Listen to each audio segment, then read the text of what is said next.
Well, welcome everyone. My name is James Arena DeRosa. I am the state representative for the town of Hopkinton.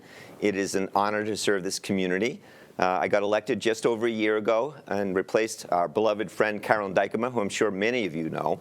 And I've been talking with Jim Cousins here at HCAM about doing a quarterly show, which I'm looking forward to. And we have some ideas on how to approach it. I'm going to do a quarterly show, but instead of having the same co-host or guest, we're going to have a special guest each quarter, and we're going to explore some very specific areas of public policy that impact both the Commonwealth of Massachusetts as well as the town of Hopkinton. Let me just put up front, if you have any ideas for future shows, please let me know. We have some things in the bin already, but we're looking forward to talking with people about some issues that affect Hopkinton. The only caveat is that we're going to not talk about hot-button national topics that don't have a specific interest in Hopkinton. Not that those issues aren't important. Likewise, we're not going to talk about very specific local town issues, and again, although they're of course important, but they don't really have any purview for me. I don't have any role at the state to work on those issues. So those are the only things, but I'm kind of open to everything. We have some other ideas, so send in your thoughts to Jim or send an email to me, and we'll see what we can do long term. Before we dive into today's show, I'd like to introduce today's co-host, my special friend, Shahidul Manan, who is a member of the Select Board here in Hopkinton. And Shahidul, we're going to get into the topic in just a few minutes, but why don't you spend a few minutes telling the viewers a little bit about who you are, some of the work you've done, your background, and some things you've done here in Hopkinton. Sure. Thank you, James. Thank you, Representative James. It's an honor to be here, and thank you for holding this wonderful show. It's great to, of course, communicate with the constituents and our town. So happy to have you here. So I'm Shahidul Manan. I got elected to the Select Board in May of 2022. So almost 18 plus months running. And prior to that, I was with Planning Board for about a year. And prior to that, almost 6-7 years with Appropriations Committee.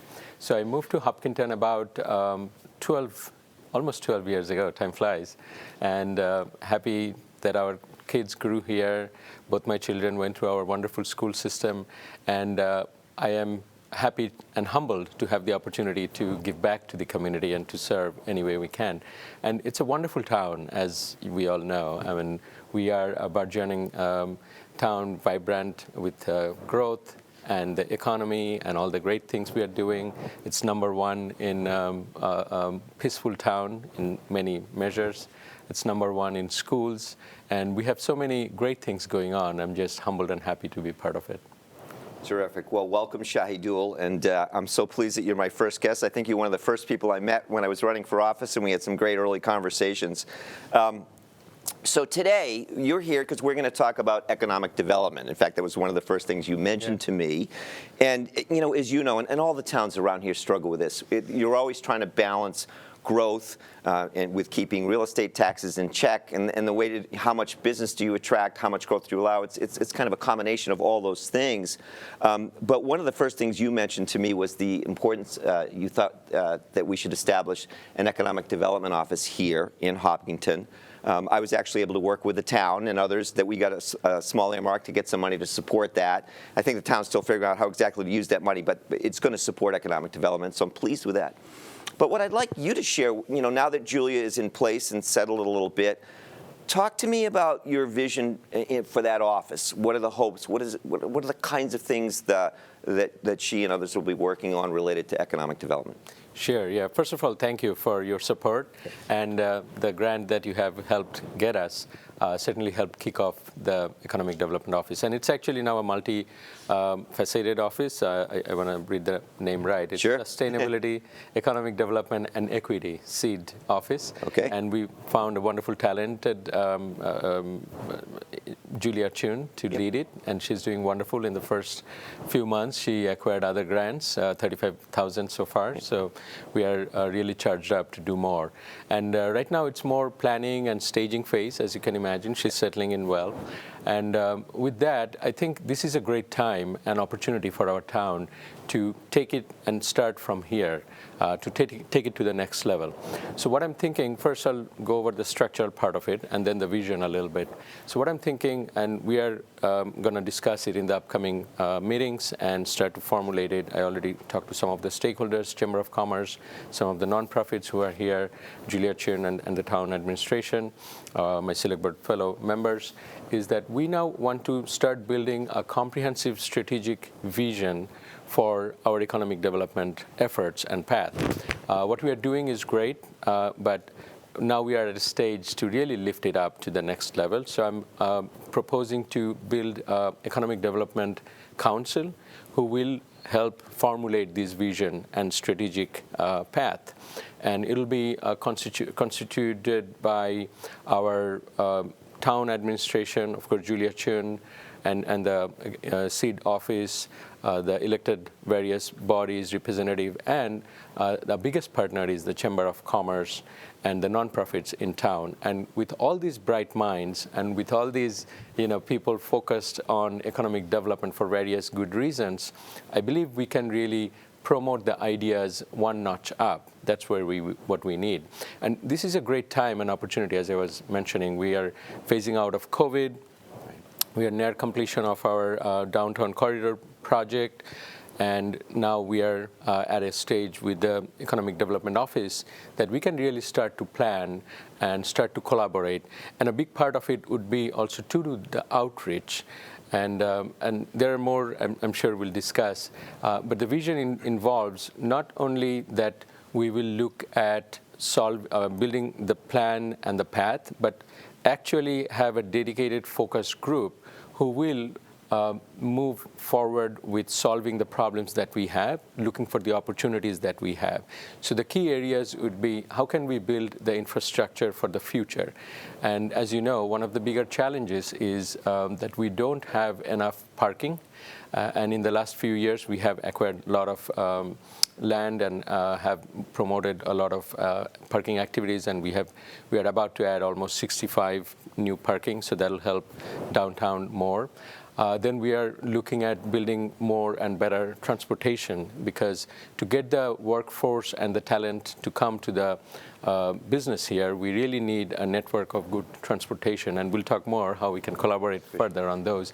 So looking at those specifically, and then I'll also touch that this body will also focus on how can we spread the word and do the outreach to the bigger companies, to the legislative bodies, to the other collaborative entities who can help us with that. Terrific. It sounds really interesting. And Shajul, please keep me posted on what the council is proposing, what some of those focus groups are working on. And if I can be helpful, let me know. I'm going to be curious to see what the town comes up with. And it really sounds like you're on a great path. Sure, absolutely. Yeah. So broadly, as part of this Beacon Hill update, I wanted to share some of the things that we've done at the state level. There's a lot of discussion in Massachusetts. How do we make it more competitive? How are we more competitive? Right? We want Massachusetts. We want our businesses to thrive. And there's a couple things that we have done. We did lower the capital gains tax to be more in line with other states. Hopefully, that's going to help businesses stay here or attract them when they're deciding where to locate. The other is that we did raise the estate tax threshold to $2 million. Which is going to help a lot of small businesses that might want to leave their businesses to their family or pass it on. And it's also going to help a lot of homeowners. I mean, $1 million, it sounds like a lot of money, but these days, even small, middle-class, modest estates exceed that, and they were getting stung pretty bad by those taxes. So I'm pleased that we were able to pass those things. We also passed a senior circuit tax breaker and some tax breaks for families as well. Separate show, but it wasn't just for business. But it's important that we did that for business. I am concerned about the cost of housing. Again, a separate show, but because we're finding that employers that sometimes are able to attract talent, and then when the talent goes to buy a house, they get sticker shock. So we've got to deal with that one as well to help everybody, help consumers, and also help the community. But as you know, a lot of business challenges are town-specific. And we're gonna first look at the small businesses, and then we'll look at the larger ones. You actually touched on this a little bit when you're talking about parking, but talk about some of the opportunities to support small business. It's been a challenging time. They went through COVID. And then there was all the construction downtown. Are we past that? Talk a little bit more about that. Sure, what's going on. sure. No, thank you. I mean, we are phasing out obviously from COVID, and there's a lot more activity, economic activity that's going on, and we are progressing at a steady pace out of it. So right now we have almost 476 businesses in town in various sectors, from construction to restaurants to software and whatnot, small businesses. And last year alone, we got about another 40 DBAs applying and moving in or building new business. So it's a very promising space and growing space. But that said, I hear from my business colleagues and the commercial partners in the town that they haven't fully reached that revenue potential yet. And that's why we need to work more, and we need to work on these key challenges that we mentioned. And immediate opportunity is part of the downtown challenge has been, as you know, we have been working on the downtown corridor project for some time, and that certainly hurt the business because of the inconvenience it has created for logistics reasons. So I'm hopeful that with downtown corridor almost closing and or finishing up, now we can see better activity, more opportunities for the small businesses.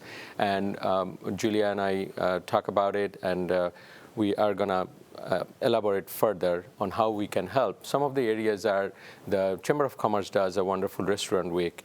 So we want to focus on more events like that to promote and help bring more foot traffic.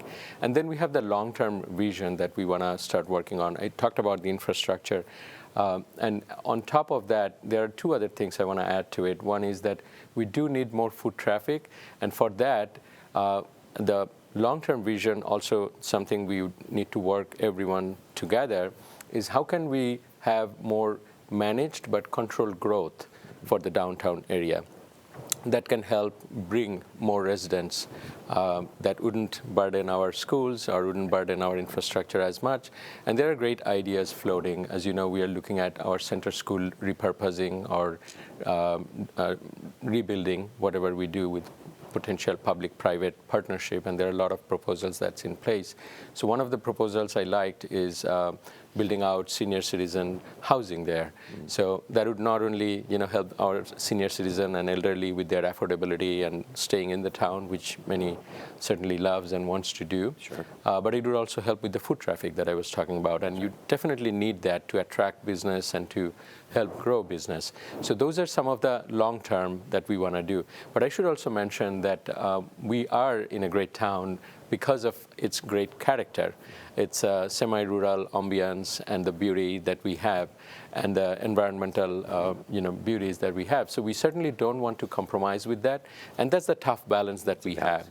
Absolutely. But I'm very hopeful. And I think with the proper urban planning and with all the right things that we are thinking, it's very much doable, and that'll help promote the downtown and other areas as well. No, great. It certainly is a challenge, right? It's a balancing act. All the towns around here are facing that, but it's good that the town is looking at the various options along the way. And I'm looking forward to Restaurant Week again. I pick a different restaurant every year for Hopkinton during Restaurant Week, so hopefully this year will be pleasant again. And bring your friends. Yes, absolutely. So I wanted to jump in here as part of this Beacon Hill update, something that affects, and I've heard from several small business owners about this. I'm actually on the Small Business Committee. And you may recall that the Baker administration made two $2 billion mistakes on unemployment. Which is hurting small business. And I'll just want to quickly go through them. In the first one, the state gave out $2 billion in unemployment benefits that it should not have. It gave them to, they weren't eligible. Now what the state decided is if someone was fraudulent and lied, then they're going to claw back and go after that money. But if people filled out their forms thinking we're doing the right thing, were honest with what they presented, and the state said, oh yeah, you can have this money. And now the state said, oh wait, we made a mistake. The state has indemnified those people. I appreciate that. I respect it. I think it was the right thing to do. What I don't like is that then the state turned around and said, oh, but we need to get the money back, so we're going to put a surcharge on unemployment insurance, which offends my sense of fairness. It had nothing to do with business. It wasn't their mistake. I don't know why we hit them. The other thing is I don't like the way we did it. My suggestion was, and I'm going to actually file legislation. We can only file at the beginning of a session, so my first time to really file will be next time. Why didn't we say, all right, you want to go after Walmart and Amazon, fine, but we're going to exempt the first 25 employees, so we're not going to hurt those small businesses. I worked for a small family business, and one of the in our family, and I was talking to a small business owner. They've never laid off somebody in all the time they've been in business, over 20 years. Their unemployment insurance is going from $10,000 to $20,000 a year. $10,000 is a lot of money for small business. I mean, the margins are really tight with small business, so I hope to work on that. And then the second $2 billion mistake that was made under the Baker administration, they took money from the wrong place to pay $2 billion in unemployment funds. This is a little different because it should have come out of unemployment, so that we do need to build back that fund. But again, and this one's getting kicked around, and there's different proposals. Well, we're going to have to charge more to business to pay it back. And here's again, I've said, let's step back and think about this.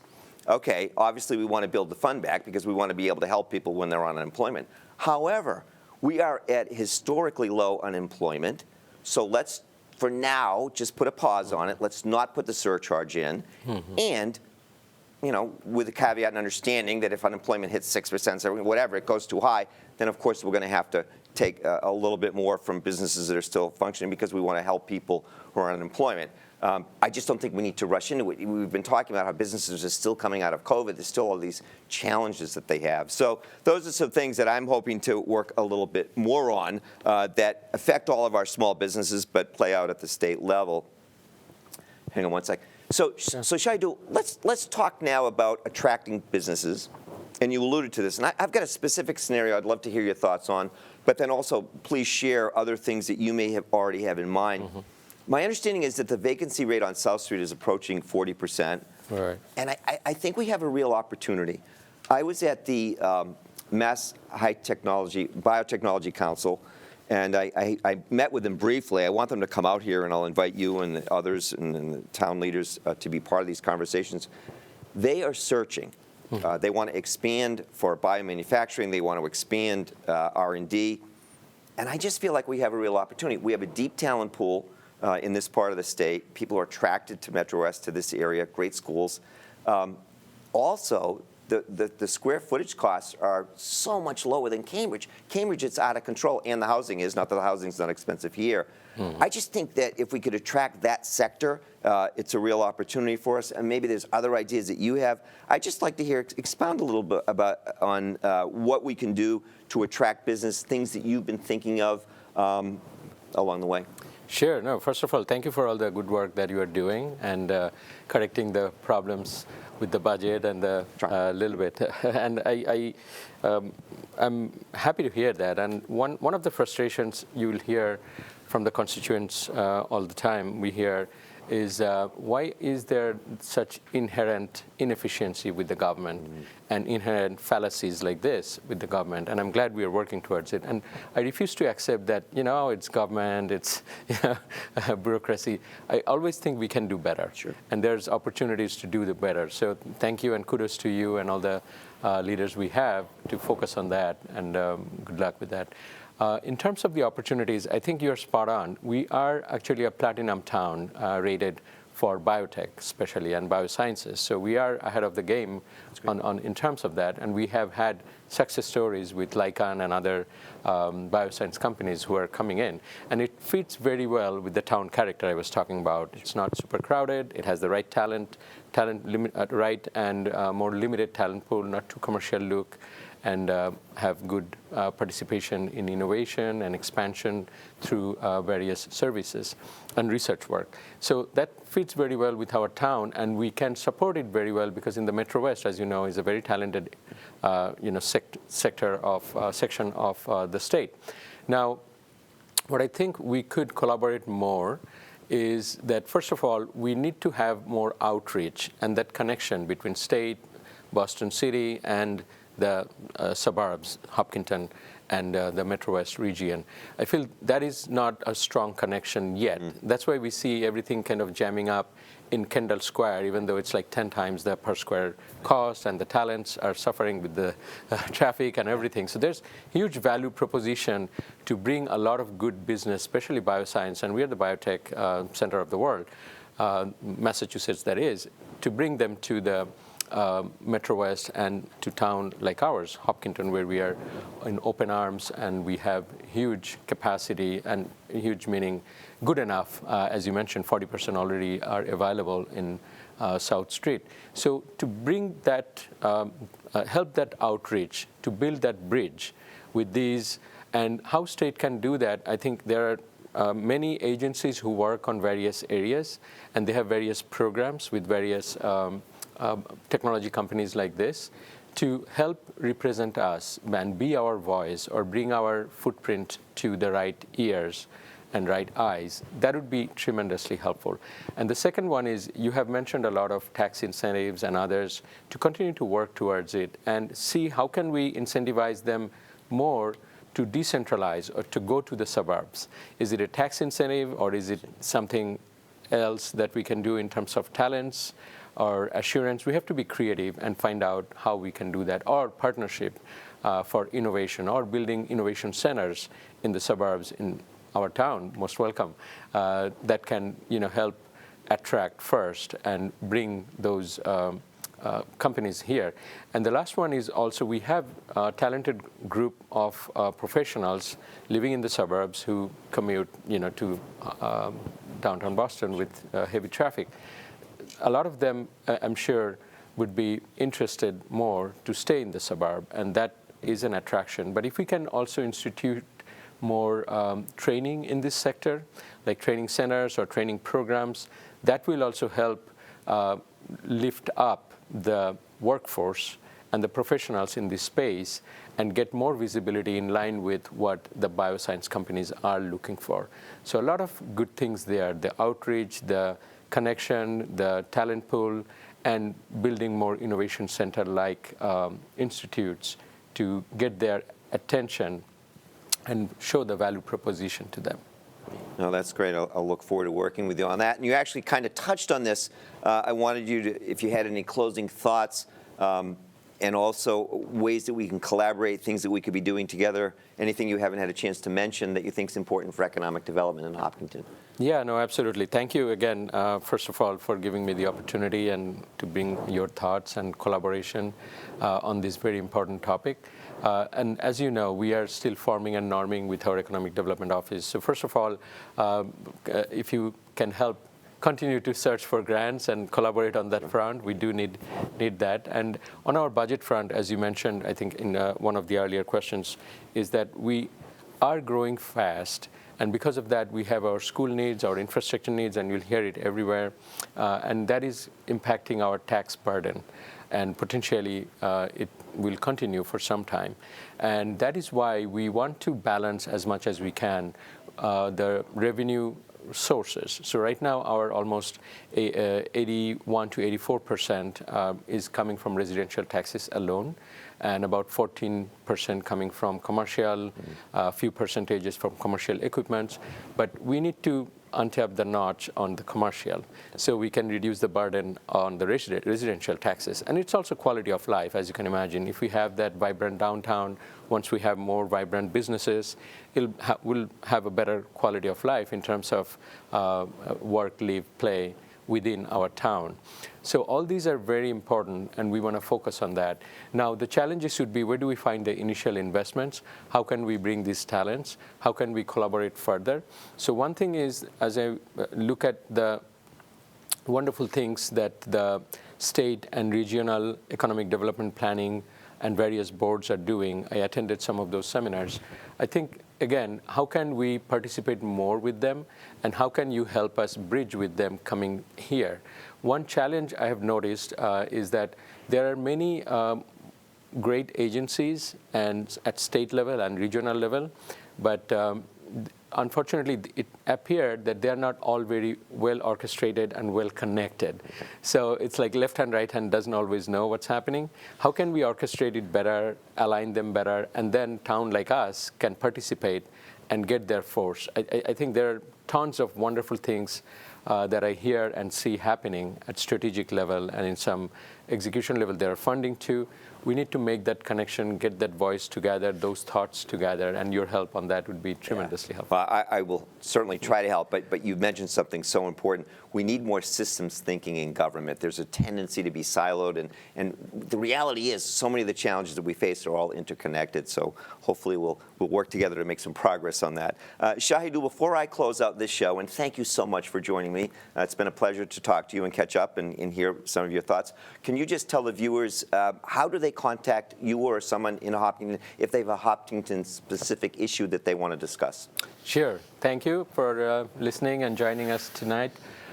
It's been wonderful, and thank you, James, for giving the opportunity and again having this wonderful show. It's very important that we are connected with our residents, with our constituents, and on these very important topics. So one thing I would also suggest and advise is if you have any ideas, please feel free to reach out to our SEED office, Julia Chun, jchun@hopkintonma.gov, and to me. I'm vested and very much committed to this, smanan@hopkintonma.gov. Come up with your ideas, come up with your support, help us understand where we can do better, and help us bring this vision to fruition. And we are working towards, I'm going to propose the Economic Development Council in the next few meetings at SB, and hopefully we'll get it formed. And when it is formed, we want your more participation to that. And all together, with everyone's participation, ideas, and collaboration with state and James, your leadership, I strongly believe we can really lift up our economic activities in this town for better, for our lives, for our budget, and for everyone's benefit. Thank you. Terrific. Thank you so much, Shahidul. And thank you all for joining us today. Again, it's my honor to serve the town of Hopkinton. Looking forward to more conversations in the time and years ahead. Again, if you have an idea for a future show, please share it with me or with Jim Cousins. My email is james.arena-derosa@mahouse.gov. I think they're going to put it up on the screen so you can see it there. And let me just also say that if there is anything that I can be helpful with in terms of your interaction with government, please feel free to contact me.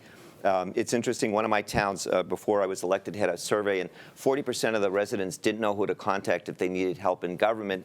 And I think it might have been that they weren't sure which branch of government to contact. And so what I say to everybody is, if you have a question and you're not sure, feel free to call me.